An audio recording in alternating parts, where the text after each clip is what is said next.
এটা হলো বিষ্ণুপুরের গুমঘর। এখানে নাকি আগেকার দিনে যারা ক্রিমিনালস ছিল তাদেরকে নাকি এখানে আটকে রাখা হতো। এরপর আমরা চলে গেছিলাম এই যে পঞ্চরত্ন শ্যামরাই মন্দির।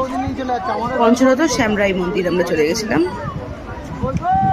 ভীষণই ফেমাস একটা স্পট এটা। কি সুন্দর কাজগুলো দেখো মন্দিরের গায়ে। এখানকার প্রত্যেকটা মন্দিরেই এরকম অসাধারণ কাজ।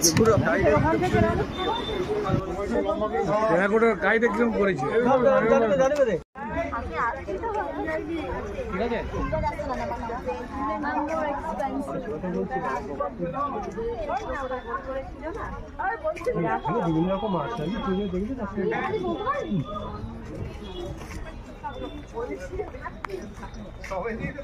কিরকম আঁকা আছে এগুলো দেখেছি দেওয়ালে কত হাতি আঁকা দেখো।